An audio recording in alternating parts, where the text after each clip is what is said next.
Hello everybody, today on the channel I am at long last featuring what must be one of the most requested cars from the comments section, the Lexus IS F, Toyota's answer to the BMW M3, Audi RS4 and Mercedes-Benz C63 AMG. This is a car that has all the ingredients required for greatness, but my experience of performance Lexus of old tells me they are inconsistent, if nothing else. So will this be yet another underrated gem or a nugget of purest green? Time to find out.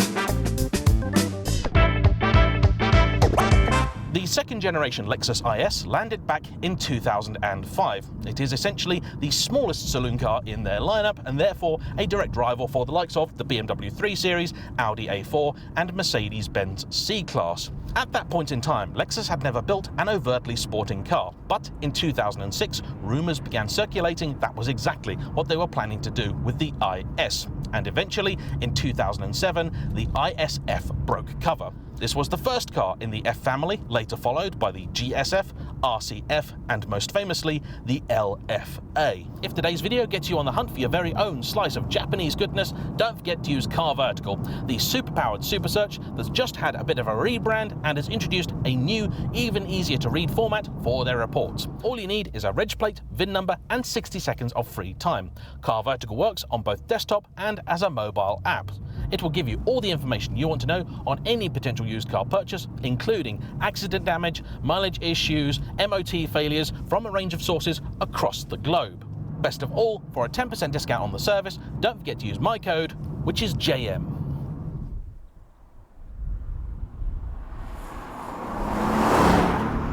And credit where credit is due, Lexus certainly put a fair amount of effort into making a good impression with the F brand.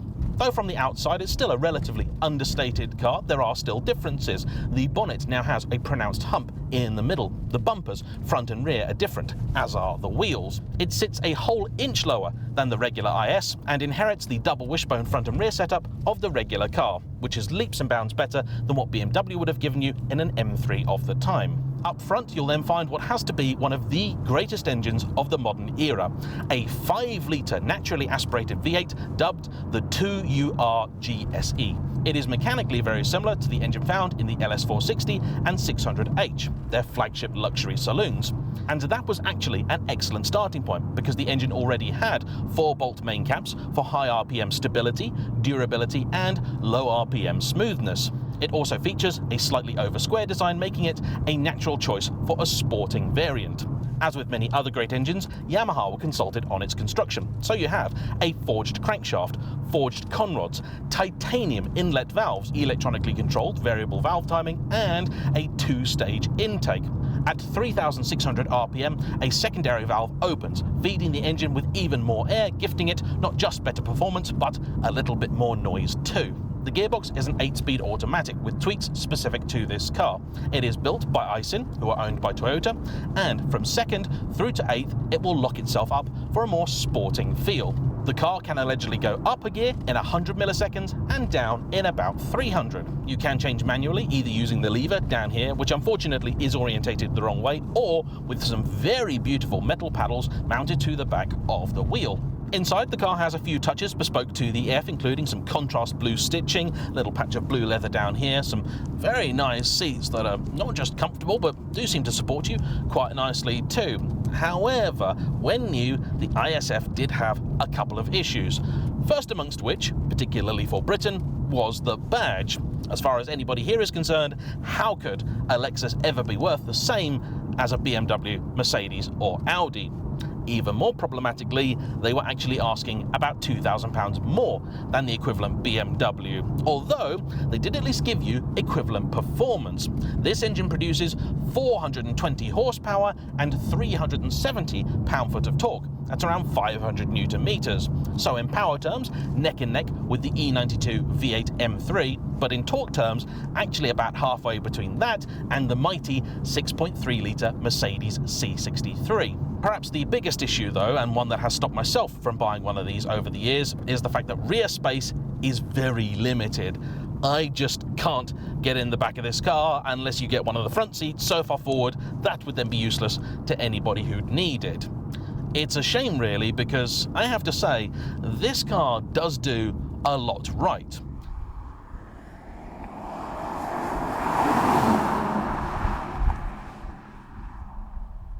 They're pretty rare. Today on Auto Trader there's about a dozen up for sale, and they're all going for around about £20,000 to £22,000. So they've actually held their money fairly well too. And the car I am driving today could be just about as good as the ISF gets, because this is a very late 2013 example. That's the year the model was discontinued, so it's the facelift with all of the changes that were ever made to it, and it's in extremely good condition with just under 30,000 miles on the clock. In fact, if you see any blemishes in the static shots, the only reason for those are the fact that its very, very kind owner, Jacob, has driven it over an hour and a half to bring it to me today from England up to Scotland. This being a very late model also means that it has received all of the upgrades that were ever made to the ISF. In 2010-2011, quite a bit did change. The car was facelifted, and the major difference was in terms of the front end, which was made a little less aggressive. And I have to say, I think I might actually prefer the pre-facelift. Around that time, the car was also gifted a limited slip differential and a revised rear suspension, which allegedly was a little bit softer and easier to drive. The interior was also changed subtly, mostly in terms of the dash, which gained a sort of LFA-style centre circle, but that still isn't very fancy, certainly nowhere near as flash as that you get in the LC500. The interior tech level is pretty good for a car that essentially dates back to 2006, so you've got a nice big, fairly clear and easy to read sat-nav, you've got heated seats, you've got radar-guided cruise control, which apparently doesn't work all that well, parking sensors and the like, and a nice Mark Levinson stereo, which isn't the best that I've heard, but is still better than many others. The suspension was apparently revised again a little bit after the facelift and changed once more for drivability purposes, but these aren't small changes. The design of the whole thing did change. Lexus were always putting effort into this car. But has it paid off? Well, I'm going to put the car into manual, press this little button on the wheel that says Sport, and find out.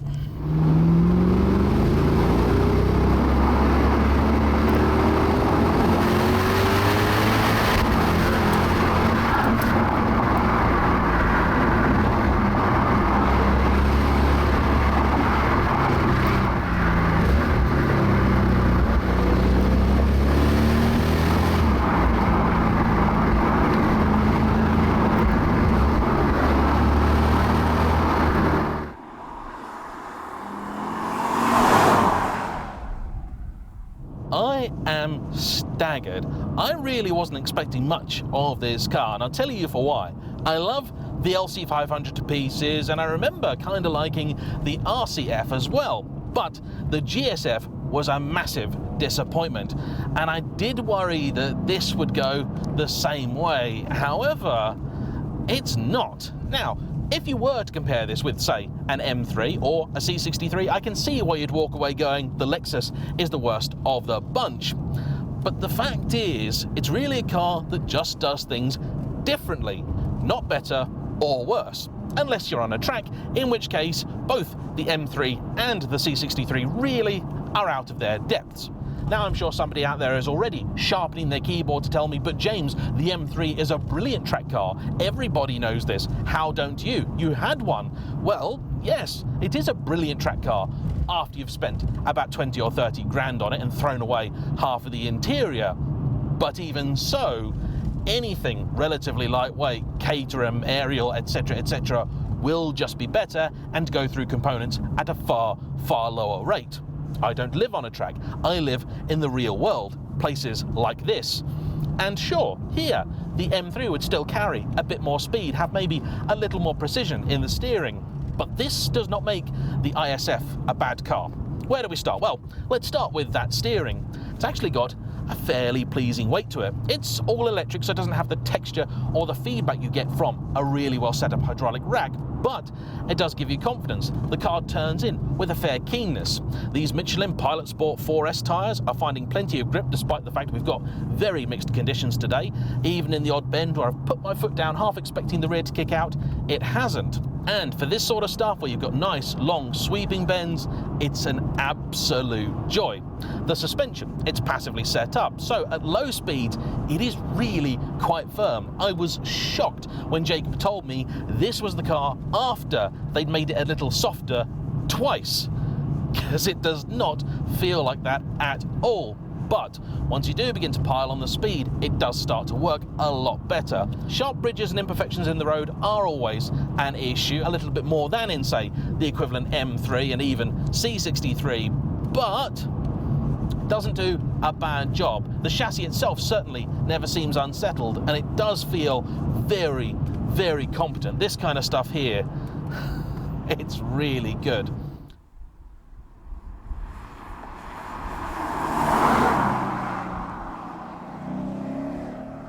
Unfortunately, it isn't a particularly light car. Lexus claim 1.7 tons, but I suspect it may be closer to about 1.8, meaning in the real world, it's nearer to the C63 or RS4 than the M3. And in tighter turns, twistier sections, when you're trying to transfer that weight, you do notice it. But it's not anywhere near enough to stop you having fun. The engine is an absolute joy, and in the real world, like on paper, it does feel halfway between that of the M3 and the C63. So it does have a lot more punch low down than the BMW, but doesn't quite want to rev out in the same way. To help you know when to change up, there are a few lights on the dash, and it will beep to just before you hit the red line. That added noise from the secondary intake is also quite addictive, and it's a very distinctive sound too. This car is entirely standard, exhaust included, and I think it makes just about the right amount of noise for this sort of thing. It's a very grown-up kind of car. Not that slow though, I have to say. It's not going to impress anybody that's used to, say, a 911 Turbo or even maybe the likes of a modified RS3. But it certainly gets the job done. Overall refinement is also very good in terms of wind and road noise. The car is doing a fairly good job. Remember, by the way, that I'm testing this car on what is an absolutely atrocious piece of road. It's really not that good. Yeah, tyre noise, I'd say, is the most pronounced of them all. The brakes I really like, the pedal's firm, does have a little bit of travel in it, but they're working the whole time, and I've no issue with either their bite or precision. It's a very good setup. The gearbox is a real curio and definitely worth spending some time talking about. In regular drive mode, it is a very, very nice, pleasant thing, as it should be, because it is, at its heart, a torque converter auto. Let's test the turning circle. Actually, that's really good. Yeah, impressed with that. I do like the fact that you have a proper lever for the box down here, even if it does go the wrong way in manual. It means you're never in any doubt as to which mode you're in. My only real criticism is that if you're in drive, even in sport mode, when you put your foot down, it's not that keen to change down a gear until you've gone all the way. And then sometimes it just goes a little bit too far.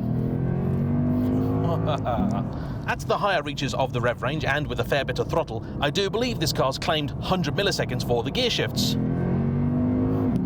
However, more important to me is the fact that the response of the gearbox is always very good. You pull a paddle and it does what you tell it to. Downshifts are also always accompanied by a very pleasing blip. So as a driving machine, I actually quite like it. May not be as sharp as an M3 or have the firepower of a C63, but it's still a very enjoyable thing, and the whole place feels hewn from granite. It's a cliche, I know, but in a Lexus, it feels appropriate.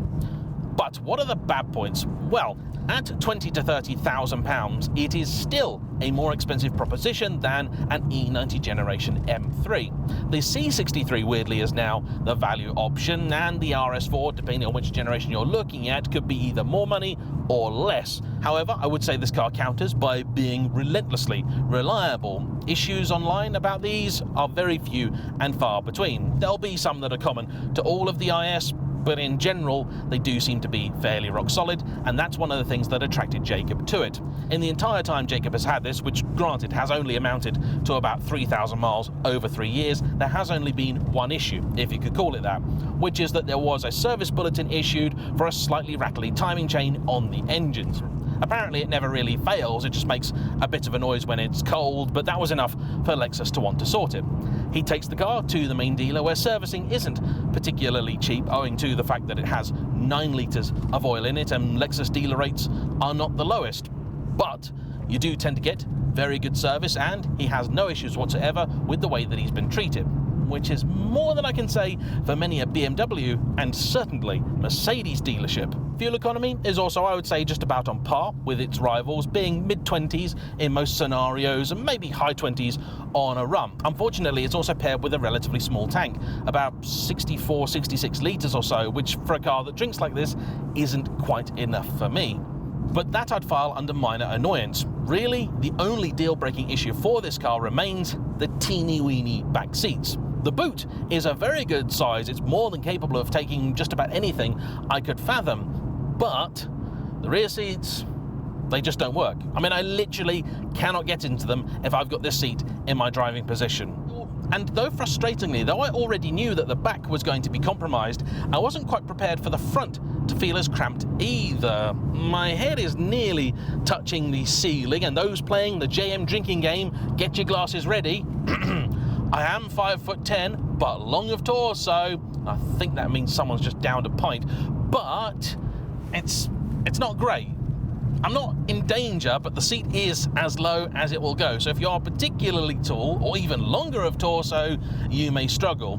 And the fact that just about everything in here, by the odd patch of blue and silvery carbon, is black, it does feel a tad monolithic, which is a shame, because Lexus can do some fairly incredible interiors, the GSF and LC500 to name but two. And if it weren't for that, I'd definitely be on the hunt for one of these, because though it's not going to win any group test just about ever, crikey, that turning circle is really, really good, I do like it, and I love an underdog.